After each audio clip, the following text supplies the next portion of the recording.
Hello, how's it going, Amanda? Do you It's have a the preference of second being on the week. left side? Is that what happened?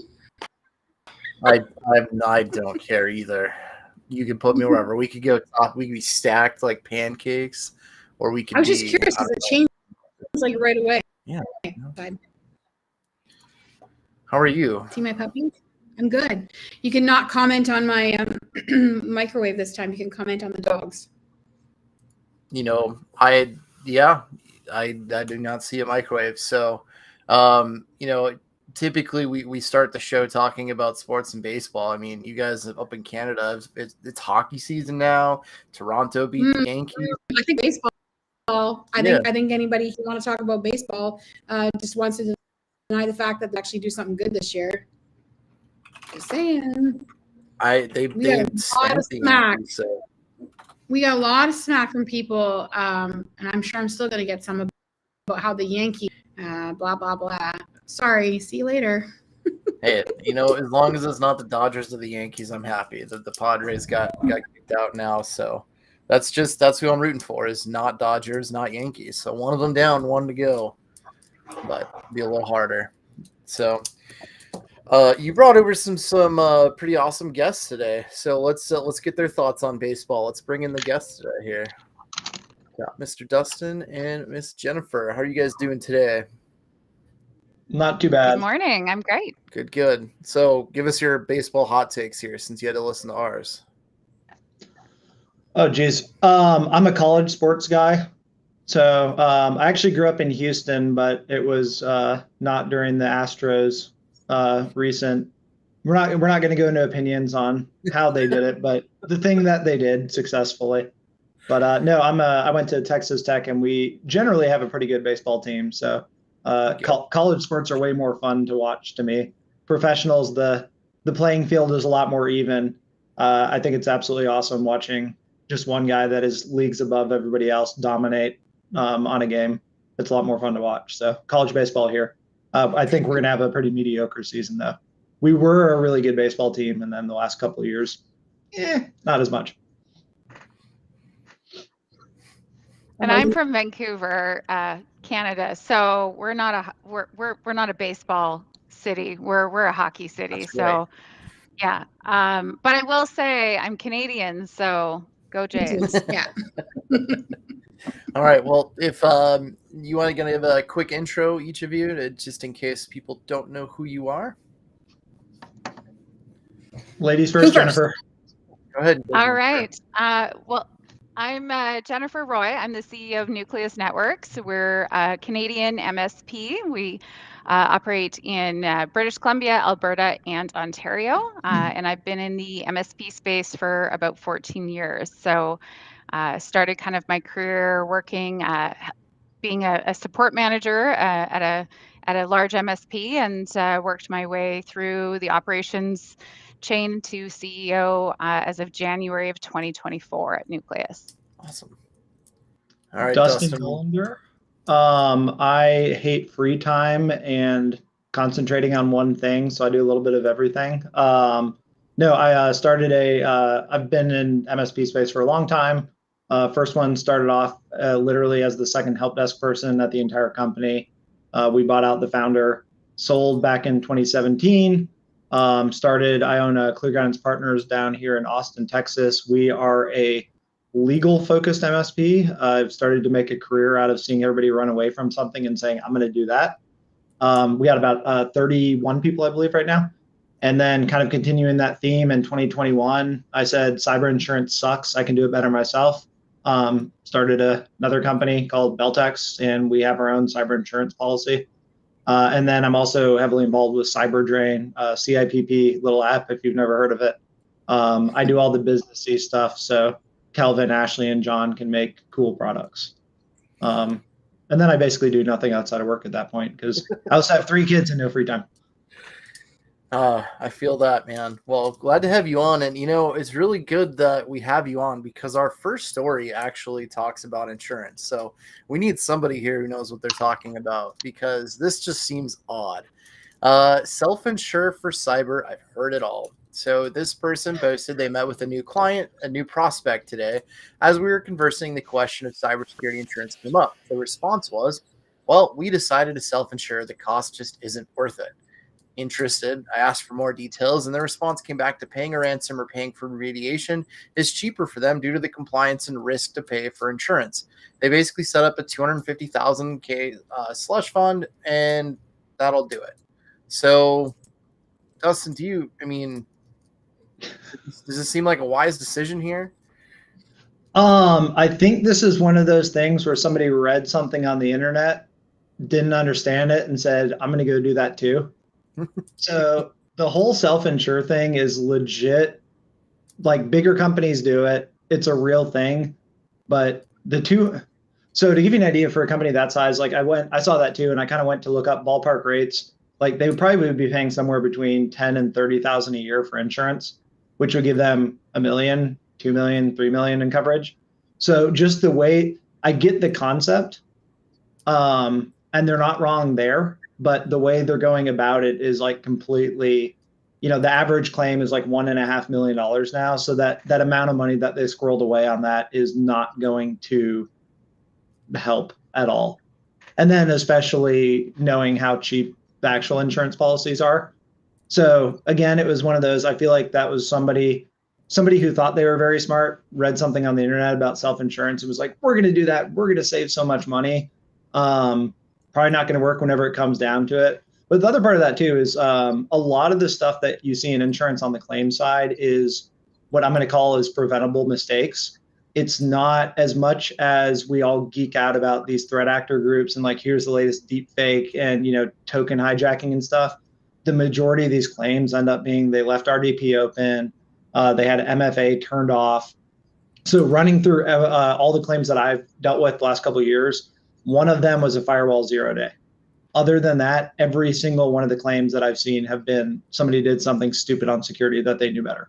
Like, it's preventable stuff. So the reason I say that is like with companies like this, okay, if you're doing good security, then yeah, you probably don't need to make a claim. Great, maybe this will work. But just financially, what they're doing makes 0 sense. So there's my soapbox. Jennifer, since you're owner of an MSP, if you met with this prospect, are you taking them on, or how are you handling this when they tell you that they are self-insured? So I'll correct. I'm not actually the owner of Nucleus, so we're actually owned by private equity, but that's okay. But I do treat the business as if I was the owner. So I would say my background. I'm not definitely not a cyber insurance expert by any means, but I do have an insurance background. So in a previous life, I worked in insurance, and I think there's something to be said about insurance policies are not necessarily it's you pay for them for peace of mind. You pay for it so that you're covered if there is that terrible event that happens. I to be honest, I wouldn't be comfortable signing on a client that was self-insuring for cyber risks. I also don't think a $250K policy is adequate in today's industry. So I would walk away. I would not sign a client that was self-insured. Amanda, what are you doing? I'm in the same boat. I'll tell you, one of the things that we look for at B4 is clients that are pre-planning, that are looking to the future, that are really trying to make sure that they're taking care of their long-term goals.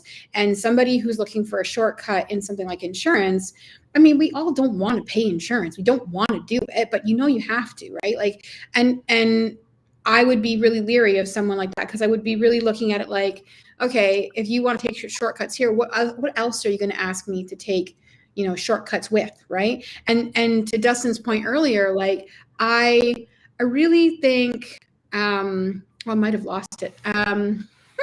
I think the point of insurance or any of these things that you go through, when they have like a list or whatever to go through, it's not just a case of, oh yeah, we got it. It's also like your check and balance every year that you're still keeping in time with the things that are out there. If you have a good insurance company, they're keeping in mind what they're seeing in terms of the lay of the landscape, and they're making sure that the checklist that they ask for align with the stuff that's out there. So it's like, it's a good way to make sure that you have the baseline and you're aligning with that. Since our industry isn't regulated, theirs is, there's some good data that they track that will help make sure that we're doing what we're supposed to be doing for our clients. The other thing that I want to add that we haven't touched on yet is they have that $250,000 for either paying the ransom or remediation. But when it comes to these events, there's way more to it that goes on that. So let's say you pay the ransom. What happens if that ransomware gang is on the OFAC list? Well, now there's legal issues that you have on there. But not only that, one of the things that, say what you will about the insurance industry, I do like cyber for this reason alone, is when you file that claim, you're given like the counsel, you're giving legal, you're getting PR, you're getting all of like this whatever Rolodex of like people that can help you with these things. So if you're self-insuring, you don't have, unless you have all of those trusted things that ready to go that you can just call up whenever and basically say, hey, all right, I need legal, I need PR for this, I need a DFIR, like I need all of these things. You don't have that if you're self-insuring. Assuming that you better have a retainer exactly. and your list built out in your IR plan. Well, and even then, you might practice as many tabletops exercises as possible, but in an event where, all hell breaks loose, the reality is you need those experts because they've done it. They've done it multiple times. They're industry experts in their particular field. Doesn't matter how much you think you've done a tabletop. Really, real life is very different than a tabletop exercise. Yeah, that 250 is eating up real quick. We sell on this same idea of services, right? We say that we're the experts. You have us there ready for. It's no different dealing with an insurance company for cyber insurance, I think. Yeah, I like Chris Lair is the head of incident response at CFC. Solus, he's big speaker in the MSP circuit. And I always love his thing is he said, my guys do DFIR all day.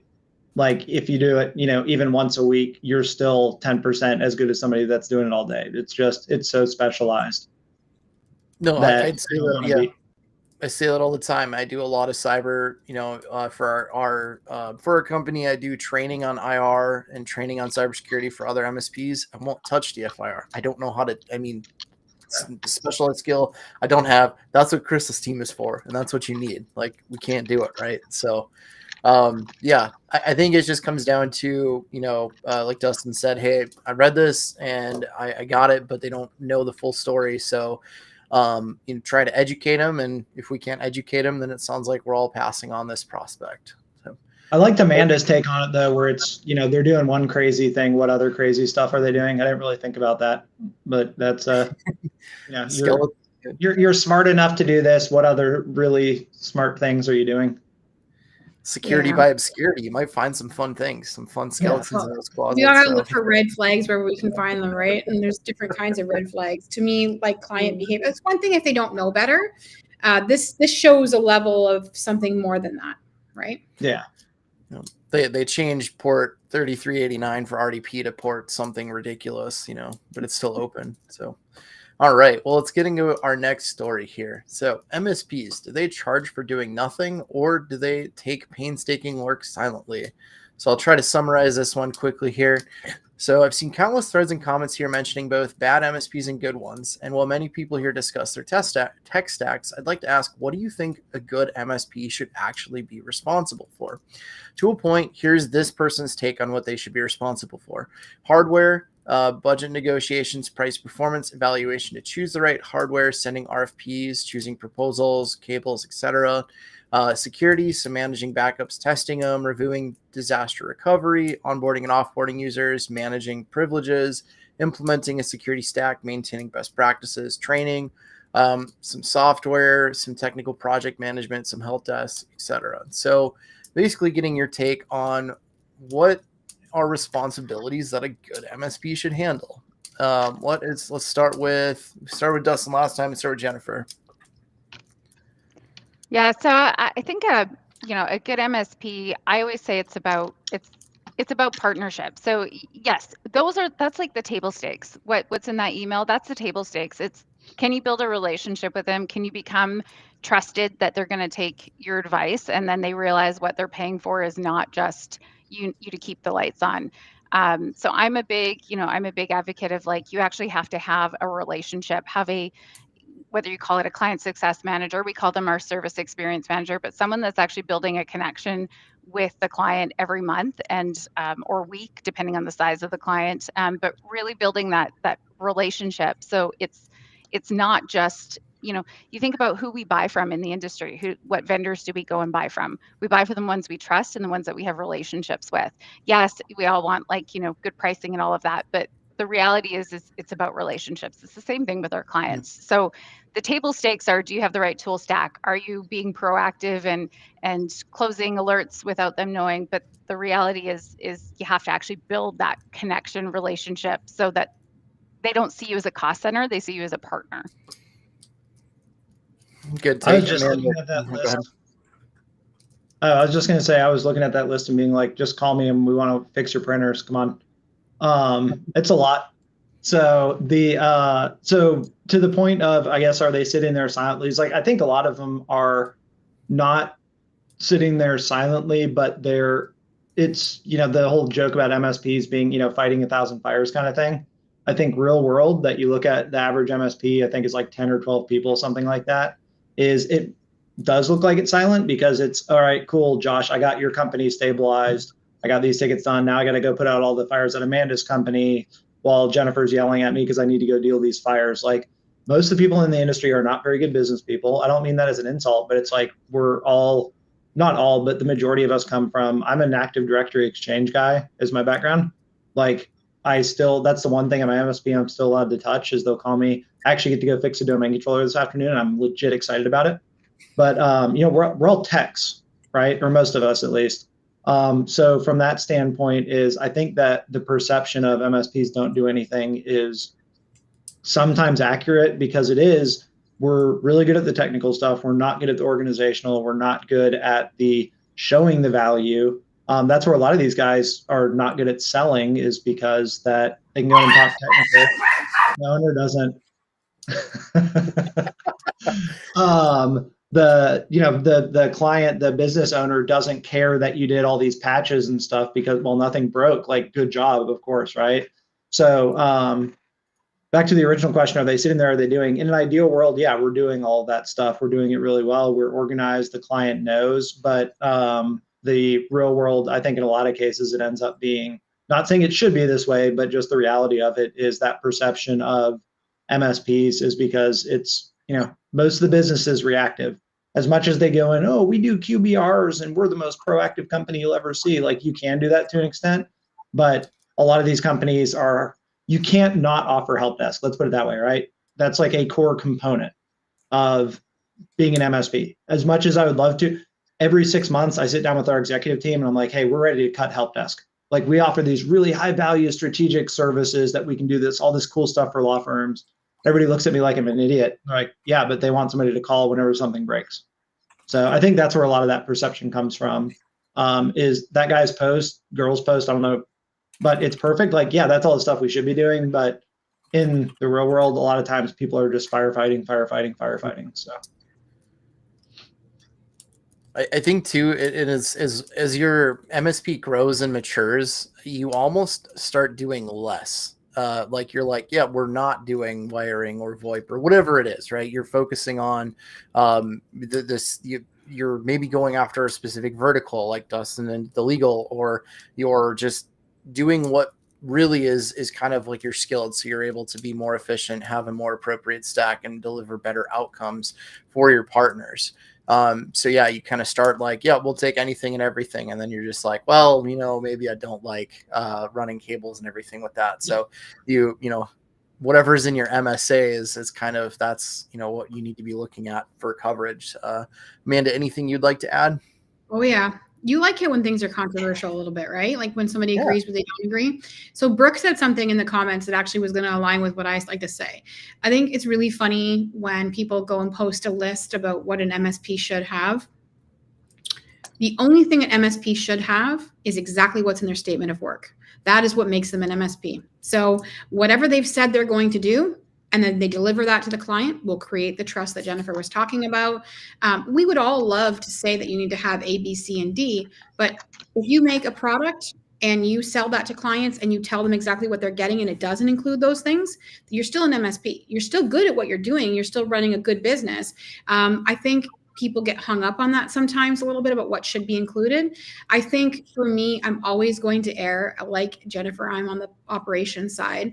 I'm always going to err that your processes have to support exactly what it is you said you're going to deliver, and that you need to be good at that. And that's what makes you good, not the stack that you have. Whoa. But I'm using the best in class, the top of the line security, the best RMM out there. I went on Reddit and I asked which PSA should I be using, and I have the one that. But did you deploy it properly? Are you using it to its fullest utilization? Are you making sure that every inch of that thing you know backwards and forwards, and somebody knows how to use that in your organization? Because I don't care if you bought it, I care how you use it, right? Like that's the point of what I'm trying to say is you can talk about those things, but it's the how, not the what. This is ridiculous, Amanda. What is asking Reddit even supposed to be doing for me then? How am I supposed to know what to buy? And I need the new shiny tools. But no, I did like that about, stick with what you do. That's one of the, so I get to talk about, I've had 2 MSPs now. My first one was absolutely Josh, you got a SonicWall. We can support SonicWall. Like, Jennifer, you have a Cisco. It's okay. You don't need to replace it. We're good guys. We're going to let you keep your firewall and not make you buy a new one. We had vets. We had CPAs. We had manufacturing companies. We had the largest chicken wing chain in all of Texas, which was pretty great. This, that, and the other, where it was like our ideal client was you got a checkbook and a email address. Like, yeah, let's go. And now it's very opposite, that we put, exact same firewall in at every client, non-negotiable, exact same security stack. And so that's been the, I forget who said it, but it's, that's what you provide. That's what you do. Make that box. I really like Josh's thing too, right? The bigger you get, the smaller your box gets, where it's like, nope, we do. If you are not a perfect fit in this little box, like even in law firms that we have a lot, if you're a law firm on Google, we don't touch Google. They're like, yeah, but you're the law firm experts. And I was like, all right, we're the Microsoft law firm experts.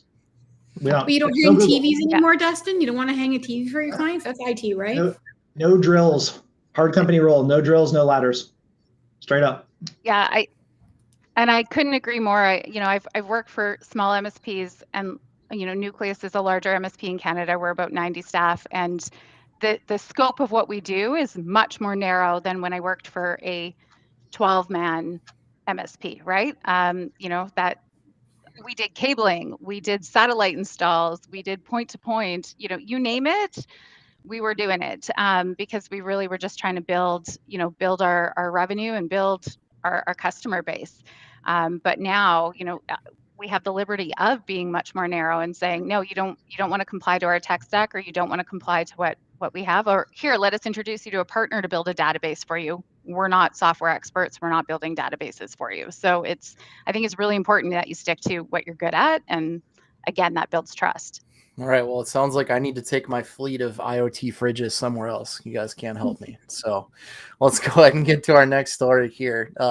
From the operations side, how do you handle client follow-ups? We've implemented what I believe is a very sensible and efficient follow-up process, but for some reason, every new engineer who joins our team struggles to grasp it. I'm hoping to learn from others here. What are your best practices for follow-ups that don't take too much time? Here's our workflow. When a ticket is marked as waiting on client, after 24 hours in the status, our system automatically sends an email reminder every 2 days. After 3 reminders, which is roughly 6 days, the ticket status changes to prompt the engineer to call the client for a follow-up. That call typically results in either rescheduling, continue the work, or closing the ticket.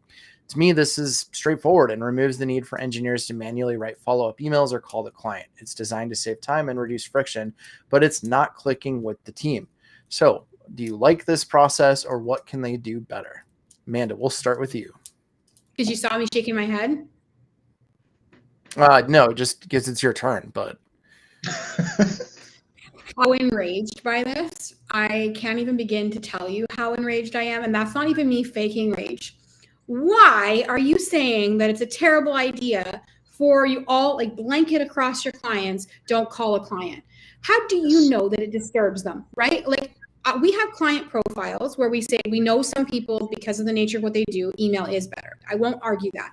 You're dealing with like we have some medical where they have appointments. You need to be able to make a time, and that's always done better through email. They're not going to get anybody when you call.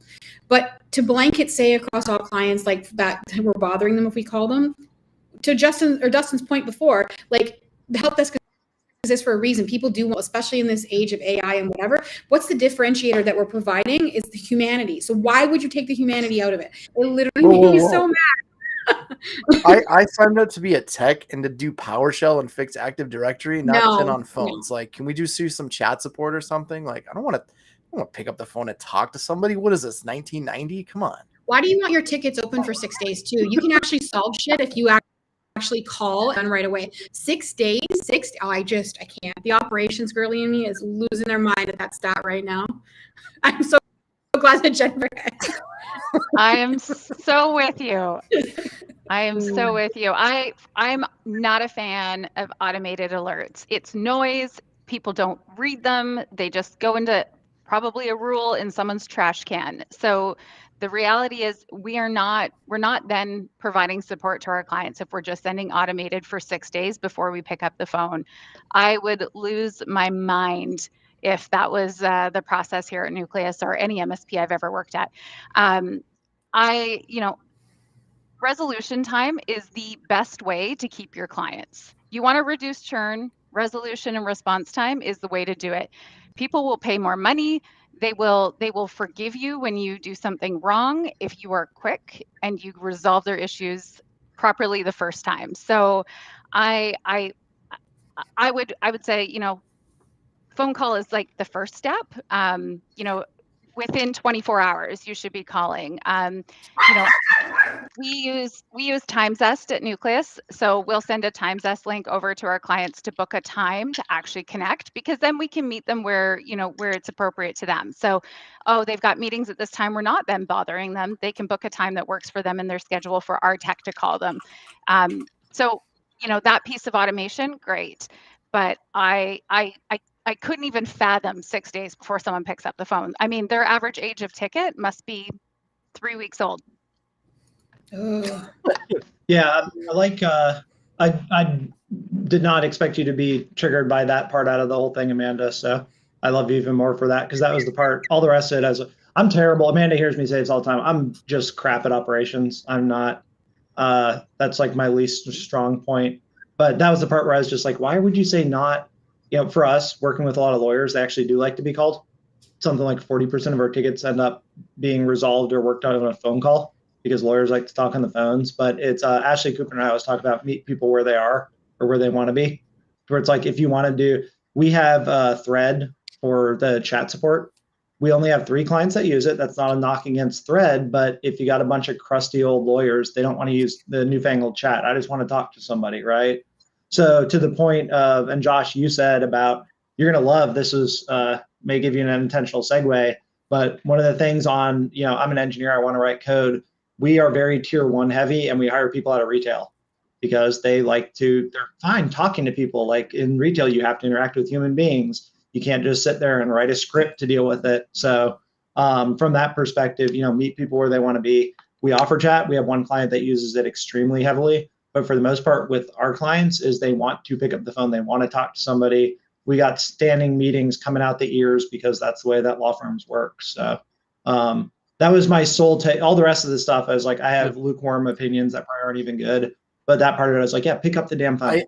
Talk to them. I want to say it extends further than that, and something that I've encountered in my MSP career too. Now, just to make it clear, I was being sarcastic when I was arguing with Amanda. I just pick up the damn phone.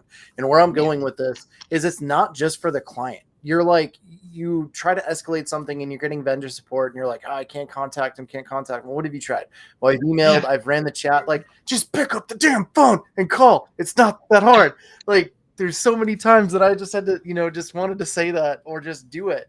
So yeah, that's my philosophy on it is, don't, the chat and all of that is nice, but just pick up the phone. Go ahead. If you're an MSP and you're in Ontario and you want to stop taking phone calls and you want to say that I'm not going to support phone anymore, great. Do it. and send me your client list, because last time an MSP did this, we got like 6 clients out of it. So I'm okay with my business growing. If you want to lose business, not a problem. Totally. And I was going to say, you know, Dustin made a really good point about hiring from retail. I always say, you know, we're customer service industry. We just happen to do it through technology. It's like, first and foremost, it's about customer service. And like you, Amanda, I just recently onboarded a law firm, and they came to us because their MSP did not offer any phone support. You could not pick up the phone in an emergency and call anyone. You had to email a ticket and wait. And yeah, I was like, bring them all day long then. I have like 40 people in the phone queue at any given time. So no, I'm just thinking of, so segue off of that. I give talks. I'm giving one at IT Connect about how to look at the service industry for leveling up your MSP. So we're relying on like restaurant or retail, things like that. Because again, we're a service industry. So like that's where those skills are honed. We can teach them tech.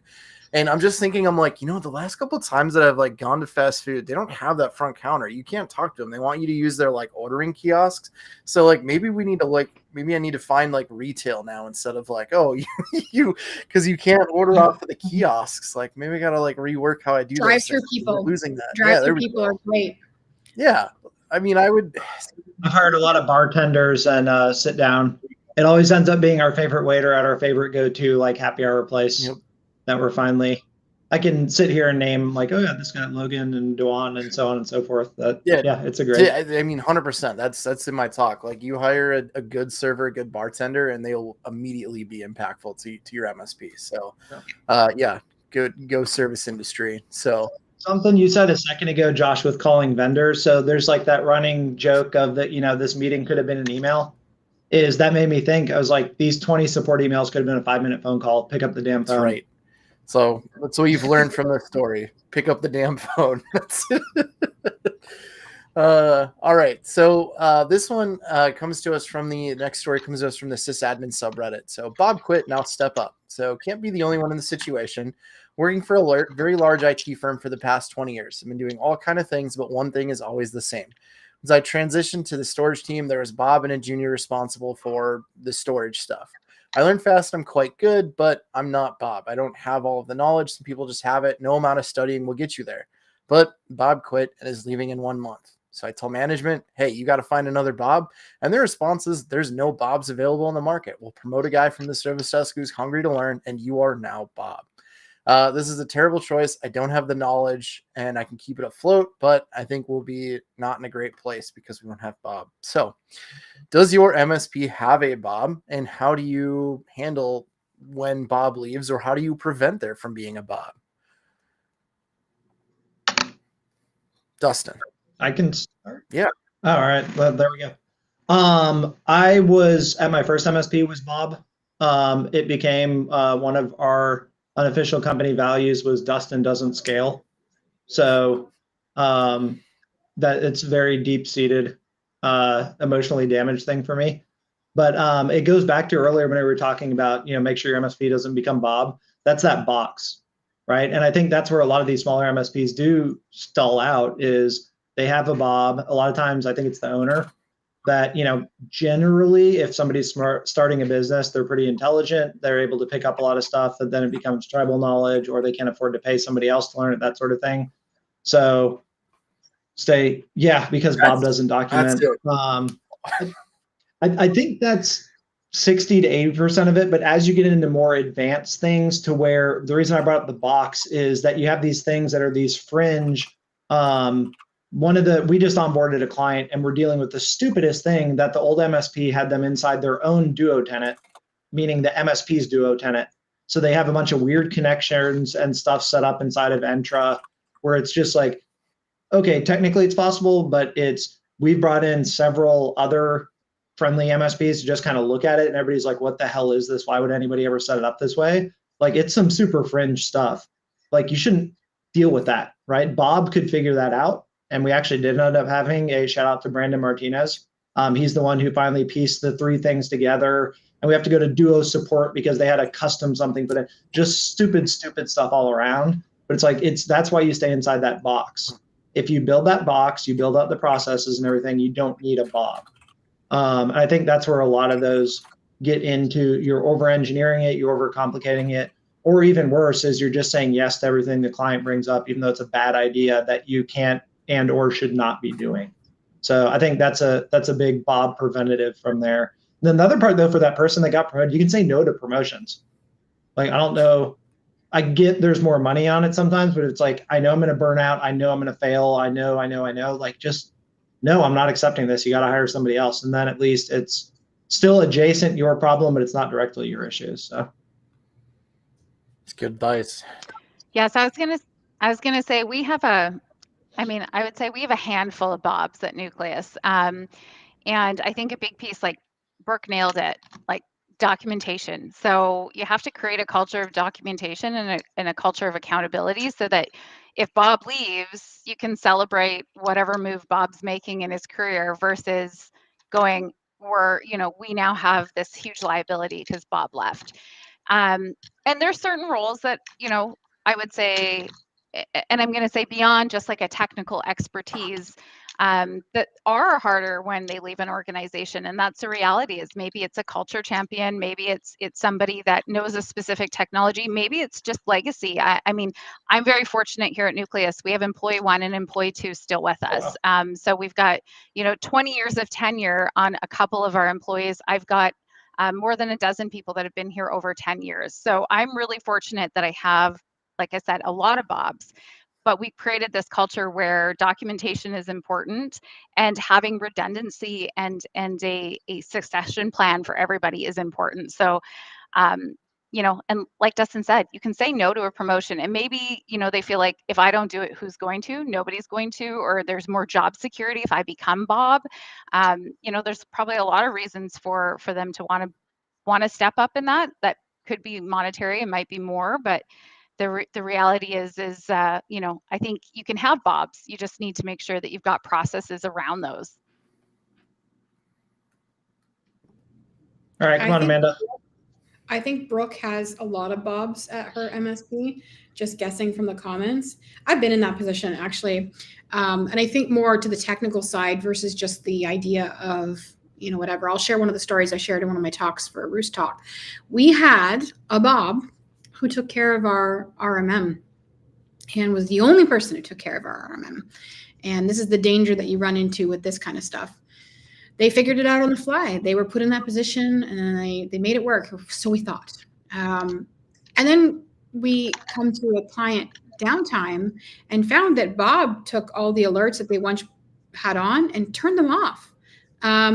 And so when the client's server filled up, we didn't know until it all shit the bed. So the danger with a Bob, the danger with one person doing anything or like not having that track, not having more eyes, not having redundancy is you're putting all of your eggs in one basket. And I don't just mean if Bob leaves. I mean, what if Bob's not doing his job properly? What if he's not documenting? What if he's not? How do you know? How do you know what he's doing? So like you can't just, to Brooke's comment, put, I did this server, did this, whatever. But like I think we need to have plans and visibility on the Bobs of the world so that one, we can replace them when they do move up and know who's going to do that, but also so that we're not just like leaving ourselves out there for liability. You got something to say, Josh? I can tell your face. Yeah, I do. So we're going to go over on this story, but you know what? That's fine. So to Dustin's point, like I've been a Bob and I was Bob at my last MSP. I was the only Microsoft 365 Azure person. So doing Exchange Online migrations, SharePoint migrations, Teams phones, and stuff in Azure. And I offered to train other techs, but it just never happened. Either too busy or they didn't want to do that stuff, or, hey, we don't need to learn this because we can just call Josh.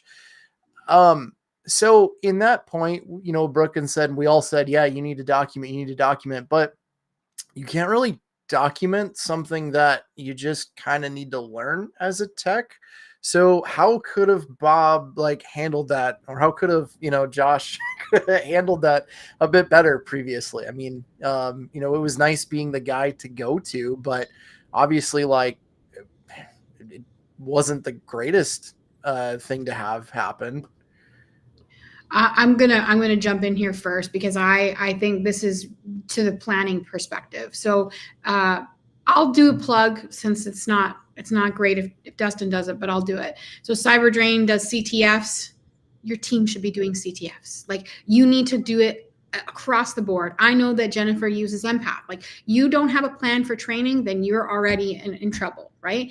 Have a training environment where people can go and practice the thing in your actual space, right? And then your people, you can watch them do it. Because the other problem with Bobs is that they know that they're smarter than most of the other people that are there. They don't want to let other people do stuff because they're going to mess it up, and then it's going to be their fault to have to fix it. Well, how do you get the security you need for that? You give them opportunities to practice and fail where it doesn't have anything on the line. So what I'm hearing is it wasn't my fault. It wasn't Bob's fault. It was the people above Bob. That's good. That's Yeah. I mean, not to talk anything unless bad, you're not documenting, then it's your fault, Josh. No, I tried. We're not doing time entry. My door was always open. You guys know me. I mean, at least Amanda does. So it was an interesting position to be put in, though. Is like, hey, like, this is an issue, but hey, well, you got this. You're the guy who knows this. And then, well, if that guy leaves, then what? So, So I think the moral of this. Go ahead. Oh, sorry. I was going to say one other thing too. That's because this was from sysadmin. Was we are on a MSP talk show. Is that also might be, if you got one guy that does this and it's a critical thing, like, outsource it, right? Do you really need a dedicated SAN engineer on a multiple person IT team at that point when you can only afford to hire one person? Maybe that'd be a great use case for an MSP that specializes in, SANs. Absolutely. So the moral of this story, so we've heard pick up the damn phone, and now this one is just, don't make Bobs, or, do your best to eliminate the Bob. So we're not doing Bob discrimination, so you can still hire Bobs. There's plenty of beautiful Bobs in the world, Bob Miller being one of them, but like, yeah, yes, the Bob in quotation marks. If you can't hire make all of your text, make all of your text Bobs. There we go. If everyone's a Bob, then we're good to go. That is exactly it. Build those succession plans, right? Yeah. Everyone's a Bob. Perfect. We need more Bobs in the world. All right. So the next story here, it is titled Rants About Our Predecessors. But I want to focus on a specific thing of the story because they get into the weeds and it's a little technical. But the background of this is the sysadmin before I took over this job was always super paranoid about security. Well, we should always be aware he was paranoid to the point of making the entire company change their passwords and running full AV scans on the entire network every time one little thing went wrong with the PC, even if he was to blame. They get into technical things he does. We don't need to get into that. So the moral of this I want to bring up is, especially in the MSP industry, we had talked about the cyber insurance previously, like, hey, we need to be more secure. We need to make sure things are secure. We need to implement the security. But is there a point when there's like too much security where it becomes an actual problem? Like, is that a line that can be crossed? Dustin's shaking his head. You want to go? Yeah. I mean, it's that trade-off of convenience versus security, right? That's always going to be the thing. And so you kind of get to that point where it starts to outweigh based on the business's needs on everything. At some point, the most secure thing, best way to secure a computer, unplug it from all the networks. Right at that point, but how much shit can you actually do? So yeah, there's a fine line on that, and I think it is where it starts to get to past. I mentioned kind of earlier, right? Is I think one of the worst things about our industry is as I love that we've got more security conscious, and that I think most MSPs now strive to be security first, but the amount of geeking out that happens over these fringe, oh, did you see the airline hack that happened in Europe with the baggage handling company? Like, oh, they did this, and this. Like, that's not the kind of stuff you have to worry about with your 15-person dentist MSP client. You're going in there and, oh, Mr. Dentist, you need to buy the latest, AI, whatever, blah, blah, blah. And actually, really cool nerdy thing is Rubrik has a SOC for your backups now. So they actually threat hunt inside your backups. which cybersecurity nerd Dustin is like, that is the coolest thing I've ever heard. I want that. But again, 15-person dentist doesn't need that. Like that's too much security. There is a certain right level for businesses. And I think that example on Reddit is like that dude blew past it and the next 3 exits too, on putting too much security in place. So yeah, it's like, what are the realistic threats? Not the stuff that we're geeking out about in a Signal group. I think Josh, you might even be in some of those Signal groups I'm referring to with me. Yeah, Amanda, you know what I'm talking about. Where it's like, it's cool to talk about, but in the real world, you don't need to be protecting that 15-person dentist from that kind of thing, right? What are the realistic threats? It's going to be drive-by attacks. It's going to be bulk phishing, stuff like that. Get that stuff in place, and then maybe another 2 or 3 steps beyond it. That's probably fine. And people can actually still do their jobs at that point. And the business isn't spending half their profit on security, so on and so forth. Jennifer? Yeah, and I would say, like, I agree with Dustin. I think, understanding your client or understanding a prospect and what their needs are. And of course, it needs to fit into what your security stack is. Like, I will not sign a client if they are not willing to invest in security. No thanks, move on. But I think there's a big difference between shiny object chasing around security versus implementing correct technology. So I think that that's where you have to differentiate. Like, are you just looking at the next best thing and you're moving on and it's because it's a shiny object, or is it actually a business need that your clients need or that you internally need? So I think, like, for me, I'm not technical. So I have an incredible CTO. My CTO is the one that kind of looks at industry, looks at what we're doing. Are we secure enough? I mean, I'm the one that complains every 7 days that I got to re-authenticate my 365 on my phone. And I'm like, it uses my face. I don't understand why I have to do this. And he's like, because it's the right thing to do. Quit complaining about it. So, I'm more of the typical end user than a lot of MSP folks. But the reality is, I think it's just figuring out what's shiny object chasing versus what's actually needed for your client and understanding who your client is. And like Dustin said earlier, meeting them where they're at. Yeah, the analogy that I always use when I tell clients about this too is obviously we want to improve their security and all this, but I live in the Dakotas, right? So there's a lot of farms here. If you have $1,000 cow, I mean, I know they're a lot more expensive than that, but just numbers, you're not going to build a $10,000 fence around it. Like, that just doesn't make financial or business sense. You're going to, put whatever makes sense to keep that $1,000 cow in its pasture. Maybe it's just a barbed wire fence or something like that, right? It can, damage the business. Or, if you want to be the most secure, well, like Dustin said, you're not on the internet. You unplug the internet, and guess what? Like, you're pretty dang secure. Amanda, any thoughts you want to give on this one? I think there's always, that's a conversation always. The analogy of the fence is probably a really good one. I think as MSPs, like Jennifer, I probably would go crazy every 7 days. I'm not going to lie. But then again, MSPs are really high value targets, right? You can get into a bunch of different clients at the same time. So in that case there, a higher security posture makes sense, right?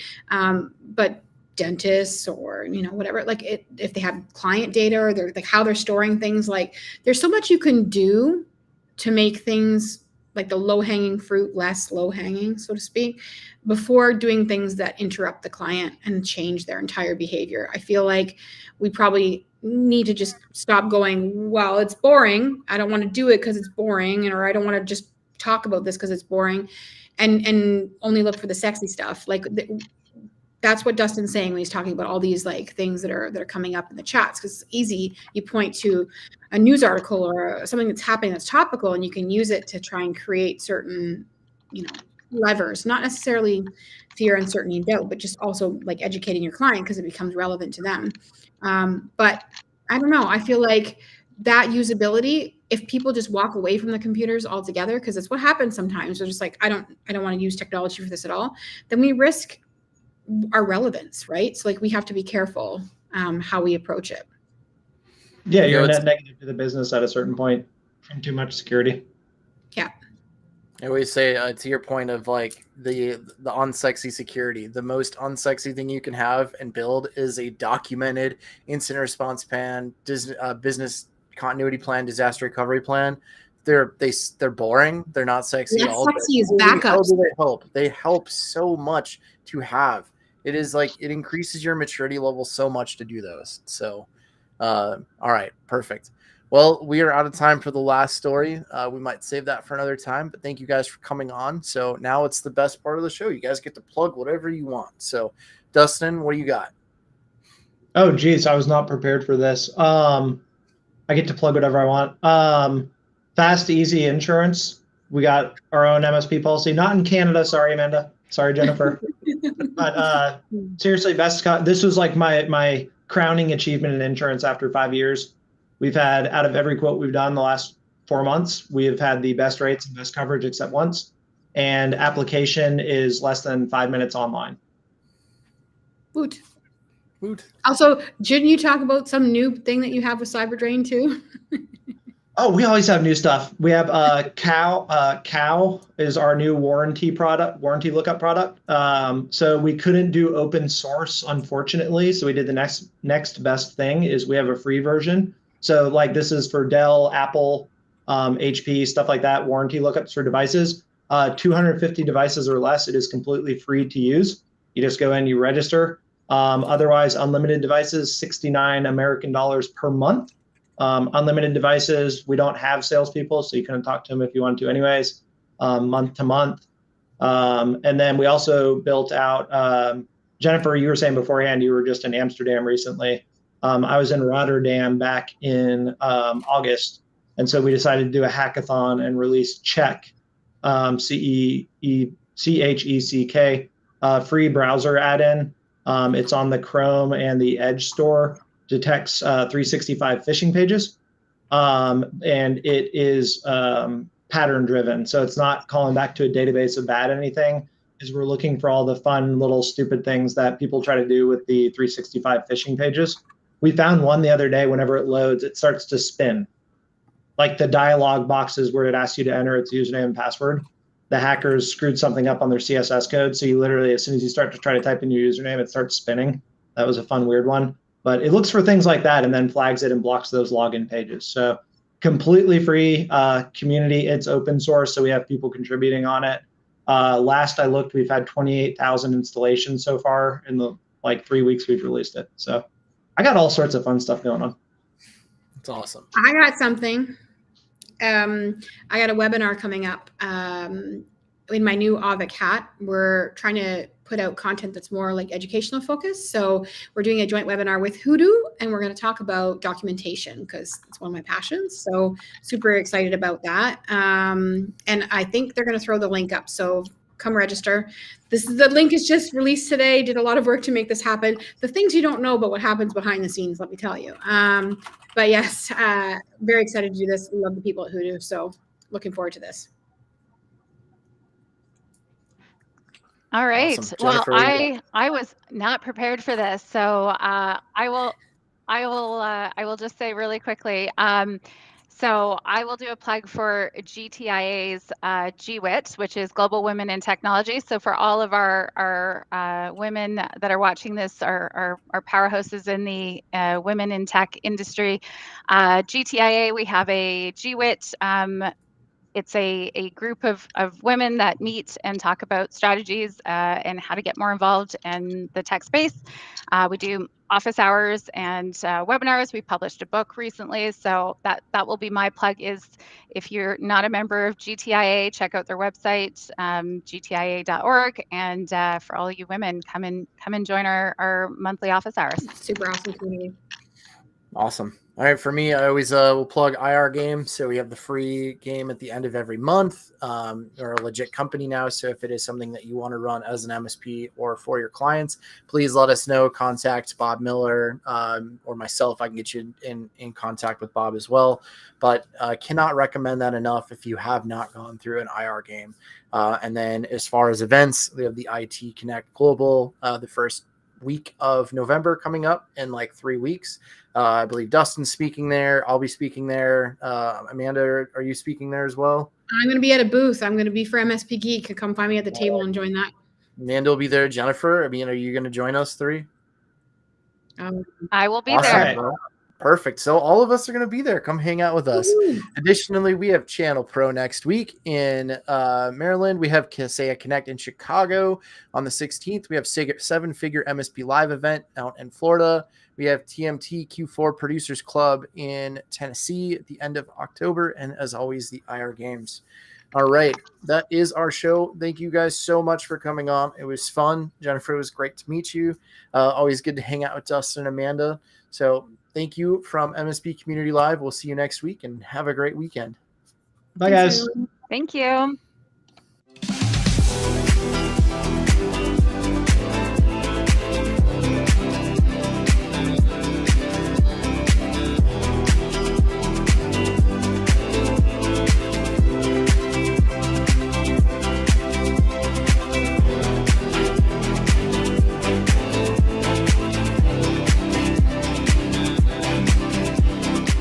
This has been a broadcast of the MSP